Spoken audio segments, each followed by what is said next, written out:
Good morning mga idol. Have a blessed Tuesday sa inyong lahat. Mapagpalang araw sa inyong lahat mga idol. God be the glory. Work mode na naman tayo mga idol. Sa ngayon, prepare tayo ng car aircon dahil wala raw lamig ang aircon ng sales supervisor namin.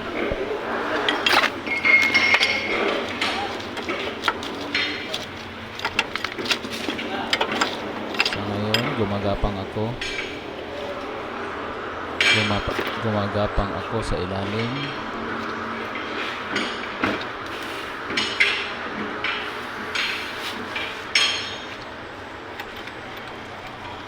para ayusin ang car aircon. Basic lang to mga idol, no?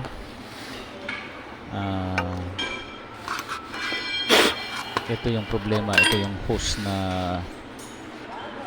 siguro medyo sa kalumaan na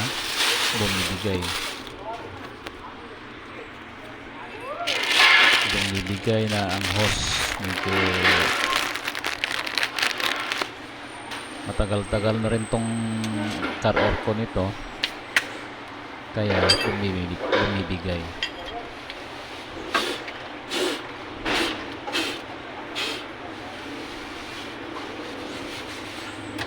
Sa mga gustong mag car aircon technician, madali lang to mga idol, lalo na sa mga baguhan na gustong maghanap buhay ng car aircon. Madali lang mga idol, sipag at tiyaga lang. Kailangan kursonada ka rin, papasok ka sa larangan ng technician, car aircon technician.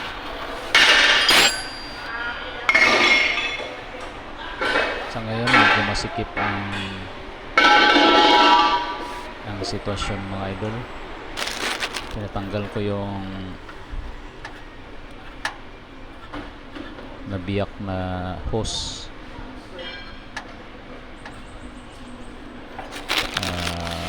high side hose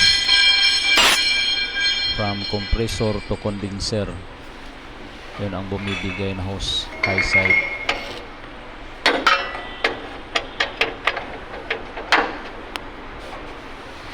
Sa pag-technician mga idol, kailangan sipag at tiyaga lang at determinasyon. Kailangan may pasensya kasi lalo na pag medyo masikip ang lugar kung saan tinatanggal mo yung gusto mong tanggalin, yung parts, bahagi ng parting na damage. Kailangan konting pasensya.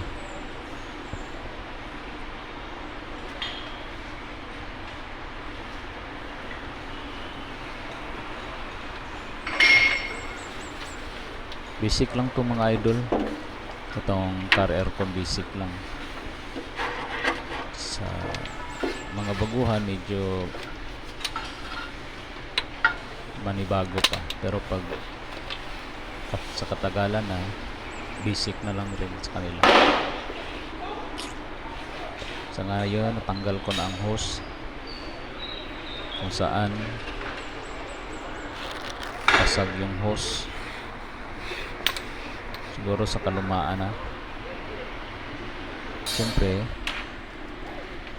may inihanda na ako na bagong hose, bagong fittings. Ito yung biyak, pumuputok mga idol kasi medyo may kalumaan na rin ang hose mga idol.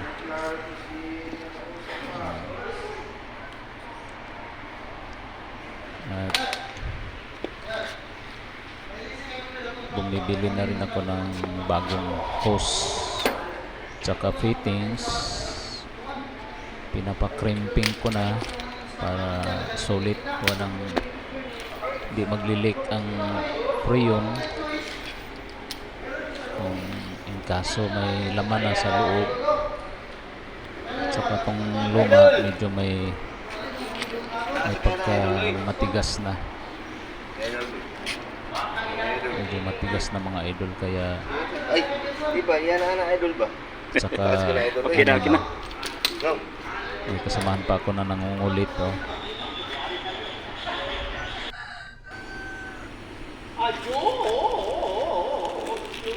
Siyempre pag palitan natin ng bagong hose, bagong o-ring din ang ilalagay natin. Tandaan, kung pwede, palitan nyo na ng o-ring lahat. Sa ano lang, dito lang sa labas, wag lang sa loob, sa external na mga o-ring, kasi kung saan yung ano, saan yung may na-damage, much better kung mapalitan siya ng o-ring na bago. Gaya niyang o-ring na yan, sira sa kahigpit ng luma. Tsaka bumibigay na rin kasi medyo may kalumaan na rin ang o-ring. Sa ngayon, susukatan natin kasi ang size nito mga idol 1/2 ang size nito sa fittings. At saka syempre ang ilalagay natin na o-ring 1/2 din mga idol.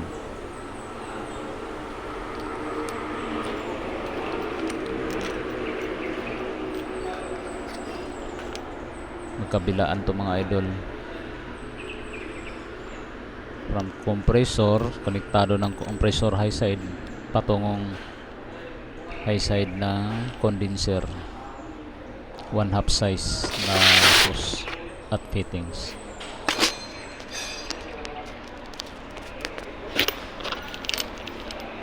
Pasensya na mga idol ha, medyo magulo ang camera kasi walang paghahawak. Sa ngayon, lagyan natin ng refrigerant oil mga idol ang o-ring, para sa ganun pag mahigpitan na natin ang fittings, hindi masisira. Yun lang ang technique mga idol. Sa mga baguhan, kailangan lagyan nyo ng langis ang o-ring, para kung medyo mahigpit na siya, pag masubrahan nyo ng higpit, huwag nyo naman tuduhin masyado kasi o-ring lang naman yan. Tama lang na mahigpit. Nilalagyan ko ng langis bawat palit ko ng o-ring, kasi o-ring na tuyo, di mabasa ng langis, yung kadalasan ang masisira pag higpit mo, di ba mga idol?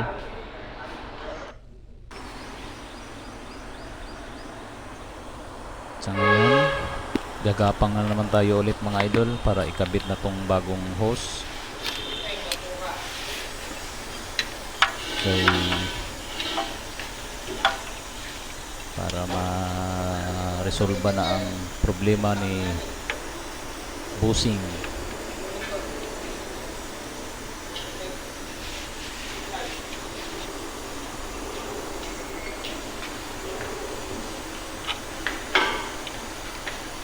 Saka pag saan nyo kinuha, saan nyo binunot yung hose, ang bagong kabit nyo, ibalik nyo rin doon sa piston nya yung dati. Pag sa tingin ninyo medyo hindi maganda ang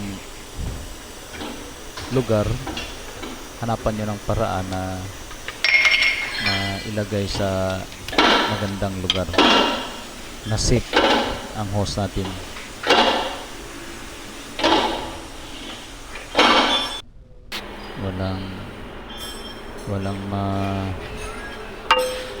walang matulis, walang sharpness na dumidikit sa hose natin, pwede isiptin natin ang hose na ikabit para quality.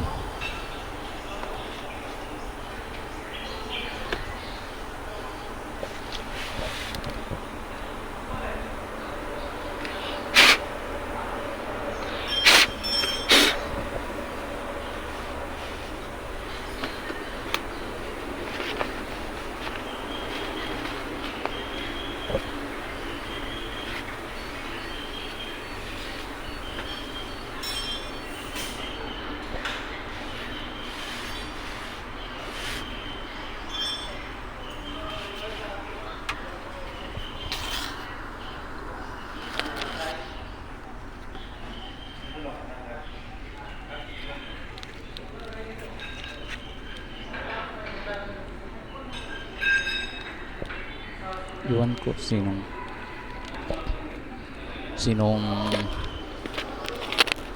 aircon technician ang nag install nito mga idol. Itong fitting sana niya, itong charging port dapat dito to sa itaas sa harapan, sa ilalim pa talaga niya nilagay yung charging port. Yan yung hose na bago dito pa to yung charging port sa ilalim. Napakailalim talaga mga idol, medyo masikip.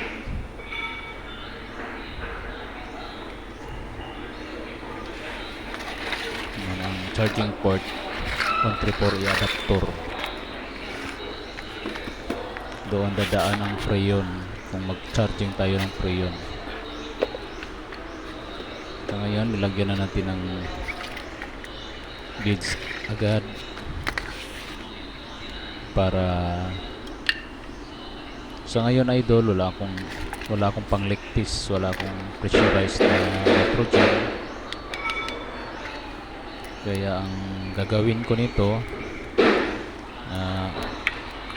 Hackage moves.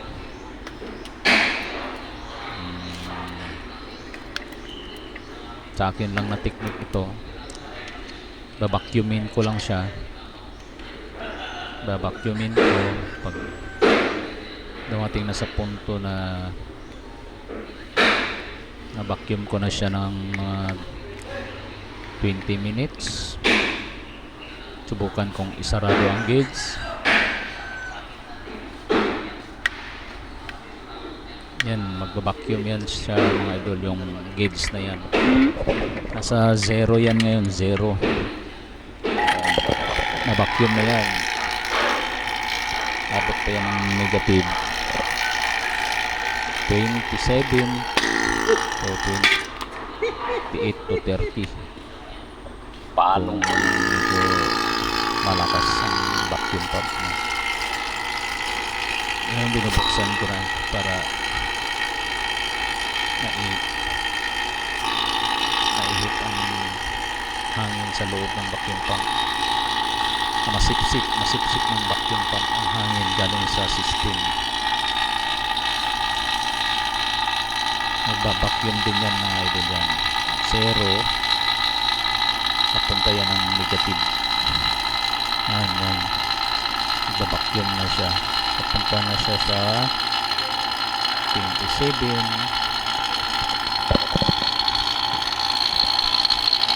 28 hindi sa vacuum pump.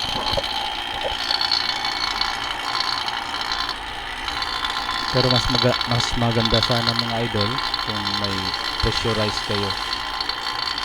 Yun ang gamitin yung pangligtis, kasi itong technique na to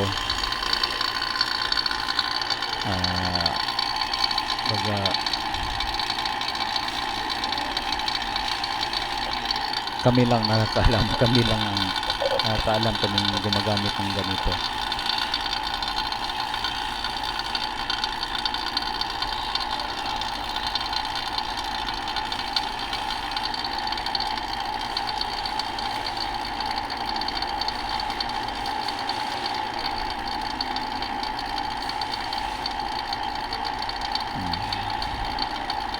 Sa ngayon, sinasarado ko, sinubukan kong isarado, tapos titingnan ko kung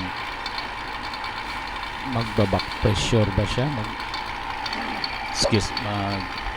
bumabalik ba yung pointer niya sa gauge pa zero. Kasi pagbabalik yan mga idol, ibig sabihin may leaking, pumapasok yung hangin. Kasi pag sarado mo yung gauge na yan, saka i-off mo na ang vacuum pump, kung may leak yan, papasok ang hangin hanggang malalaman mo sa gauge mo na umaangat balik pa zero. Kasi pag walang leak, walang makapasok, tuloy-tuloy yan sa 27, 28, saka hindi gumagalaw.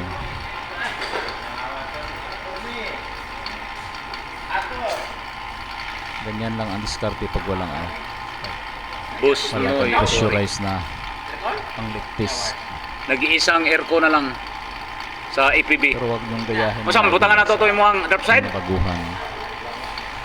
Kami lang nakakaalam nito, kaming medyo Aircon niya, dong. Napaday pa ni dong. matagal na sa industry ng car aircon. Bukod na hindi pa limpyuhan daw sa itong naging bulan. Hindi, kupito din eh. Saka nga pala, baka O, magtataka pagkaitan ko kayo, ng pangahuyan na itong standby single dito. manifold gauge lang ang ginagamit ko. Sa ngayon, ito lang ang nabili kong gauge mga idol. Wala na. Wala na to ilayo. Baka sa sunod, bibili tayo ng one Compressor set may lang na daot. manifold gauge. Ini bag ko man ni compressor ni. May low side at saka may high side. Sa ngayon, low side Juarez? lang ang ginagamit natin Quares, mga wala na idol. po.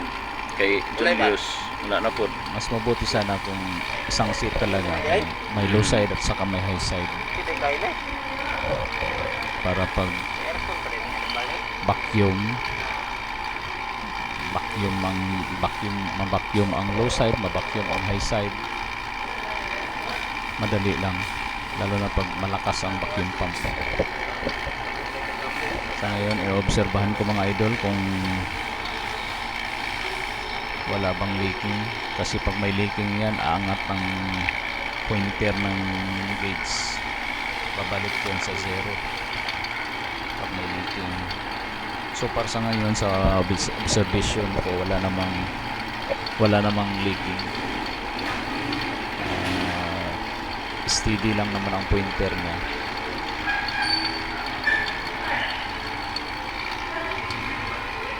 Tapos binubuksan ko na naman, isasarado ko na naman. Ganyan ako mag-observe ng walang ligpis na Hindi, kung ano ko. Gustoy! Ikaw sulat ganito. lagyan ng pressurize sa loob.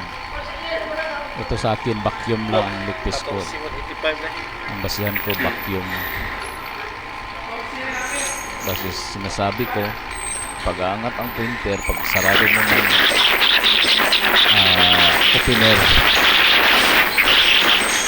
opener gauge, pag sarado mo, pag angat ang pointer, babalik sa zero.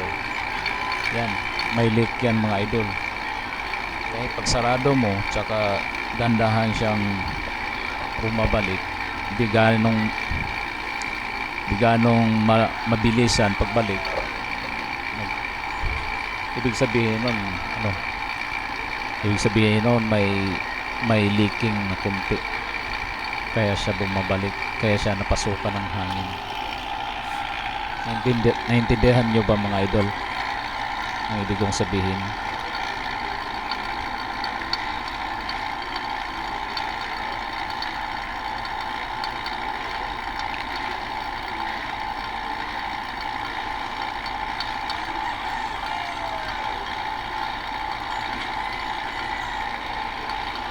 Sa ngayon mga idol, isasarado na natin.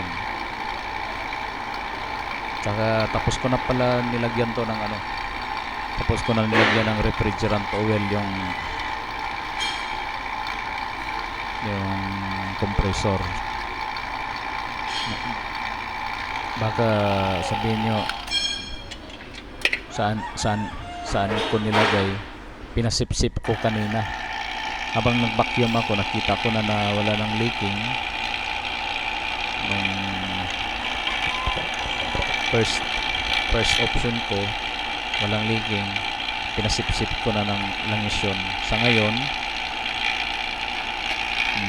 tapos na tayo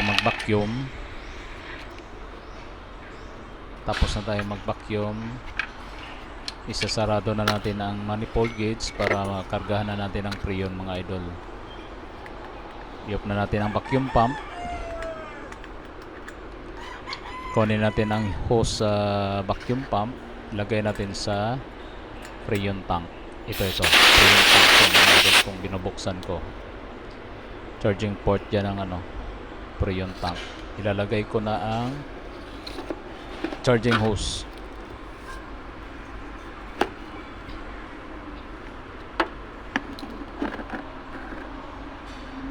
Tsaka bago kayo mag-charge sa system, kailangan na i-purge nyo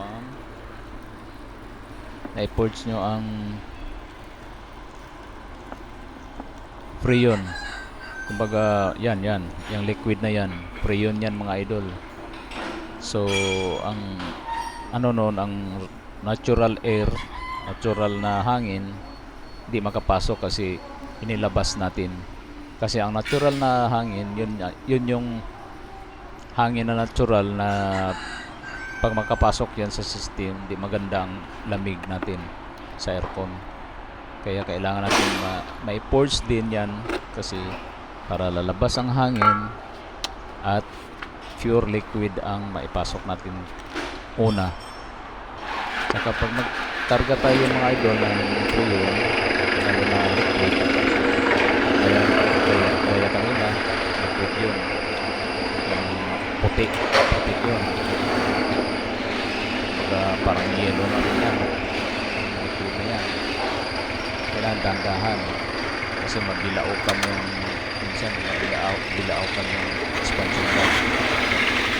Biglain mo, magtataka ka na lang, but may laman na, may charge na po yun, pero hindi malang yun kasi yung pala expansion valve ulit naman yan lang.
Doon mo makikita kung full charge na ba or hindi pa. Kasi pag hindi pa full charge yan, parang magbabubbles pa siya sa ilalim sa loob. Magbabubbles. Kaya hindi pa siya full yung liquid.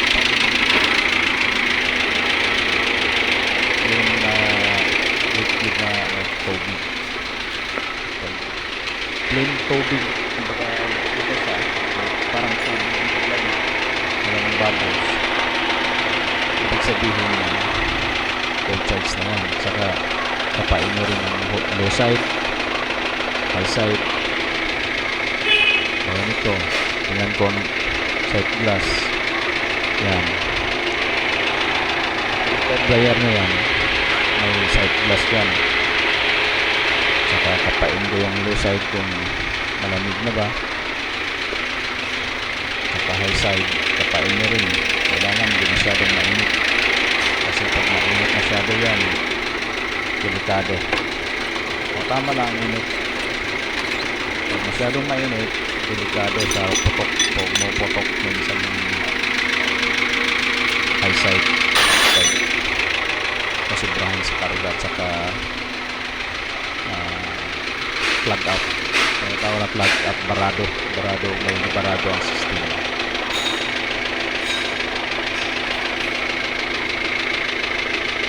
Lalo na gaya nitong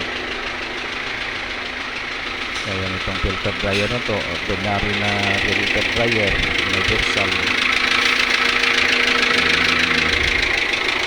Minsan madaling mag-plug up to. Kailangan pag mag-service kayo nito, palit yun mga idol. Hanggang dito na lang mga idol. Maraming salamat. Ingat kayo palagi. Bye bye. Sa bawat system, sa loob, sa tubo, sa sight glass, tinitingnan natin dyan ang nagmo-monitor tayo kung magkano na ang